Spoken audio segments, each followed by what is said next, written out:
Kalau kita meninggal dunia, yang megang nyawa kita siapa? Allah. Sepakat? Jelas? Sekarang tolong dengar berikutnya.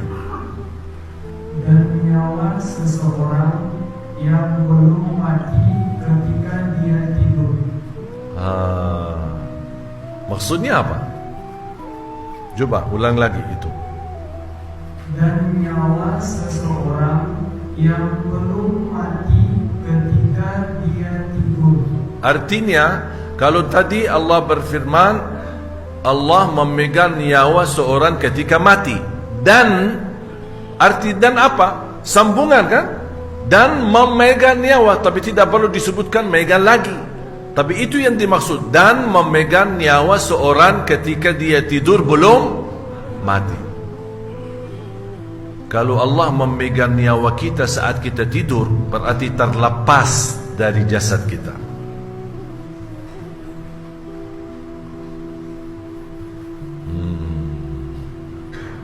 Dan itu rahasia Allah. Ada orang bertanya, gimana kok nyawa kita diambil, dimegang nyawa, tapi kita masih bisa bolak-balik, masih kita bisa merasa. Wallahu a'lam. Dahsyat kekuasaan Allah, tidak bisa tahu rahasianya.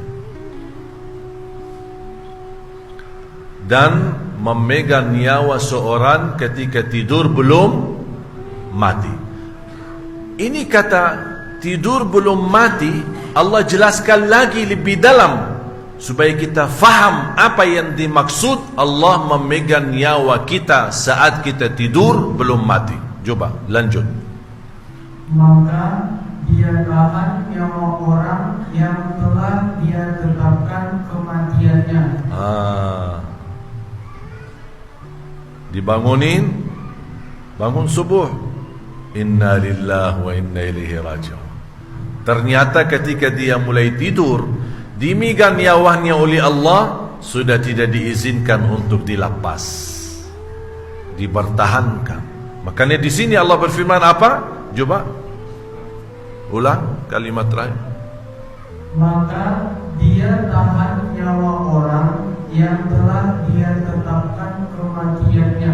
Dipertahankan. Sama doa yang tadi yang saya bacakan kan? Fa in amsakta nafsi, sekiranya nyawaku dipertahankan, mohon apa? Dirahmati. Terus Dan dia lepaskan nyawa yang lain sampai waktu yang ditentukan. Melepaskan. Ini kan soal bangun tidur, masalah tidur kan? Masalah mati sudah selesai, tapi Allah bahas sekarang masalah tidur. Apa yang terjadi di masa tidur kita? Ada yang dipertahankan nyawanya, sudah tidak punya umur lagi. Ada yang diberikan dan dilepaskan nyawanya sampai waktu yang ditentukan oleh Allah.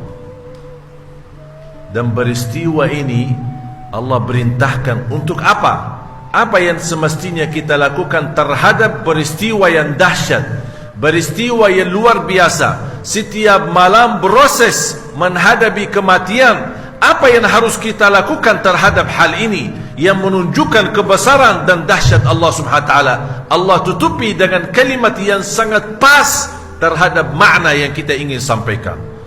Terus Allah tutupi, sungguh pada yang demikian itu terdapat tanda-tanda kebesaran Allah bagi kaum yang berfikir. Pernah berfikir enggak? Pernah berfikir enggak masalah itu? Atau kita tidur, bangun biasa-biasa aja? Tapi coba Allah berfirman apa? Sesungguhnya tanda yang terjadi hal ini setiap malam, tanda kebesaran kami bagi kaum yang berfikir. Tempat berfikir di mana? Di mana? Di kepala. Bapak Ibu angkat tangan. Bu, angkat tangan. Taruh di atas kepala. Terus sambil urut kepalanya, picit kepalanya. Coba lihat, ada otaknya enggak? Jangan-jangan selama ini tidak ada otak. Karena Allah berfirman, fikir. Kalau kita tidak menggunakan fikir, berarti tidak ada otak. Kalau kita gunakan fikir, berarti ada otak. Jadi saya usulkan, nanti Bapak Ibu ke rumah sakit. Assalamualaikum Pak Dok, ada apa? Saya sebenarnya ingin periksa kepala saya. Kenapa? Apa keluhannya? Tidak, cuma ingin tahu ada otak atau tidak. Karena selama ini kita tidak berfikir. Padahal sudah hafal doanya.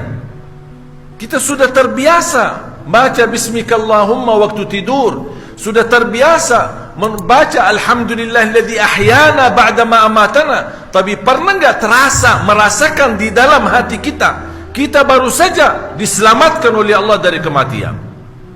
Allah masih berikan umur. Bayangkan kalau kita tidur malam hari dan kemudian kita buka mata, melek mata, dan yang ada di hadapan kita mungkar nakir, bukan istri dan keluarga kita. Kita buka mata, lihat kanan, lihat kiri, ada istri, ruang tidur kita, alhamdulillahilladzi ahyana. Makanya ucapan alhamdulillah terasa bermakna, terasa sangat dalam, bahkan sangat besar nikmatnya kalau kita ucapkan karena kita sudah berfikir. Dan saya yakin mulai hari ini dan seterusnya, perasaan doa yang Bapak Ibu selama ini panjatkan dan baca doa saat bangun tidur, saya yakin mulai hari ini rasanya akan berbeda. Betul akan keluar dari dalam hati ucapan alhamdulillah. Makanya kalau saya bangun, saya suka ucapin 3 kali. Alhamdulillah, Alhamdulillah. Sampai saya melihat istri saya, bukan mungkar nakir ya.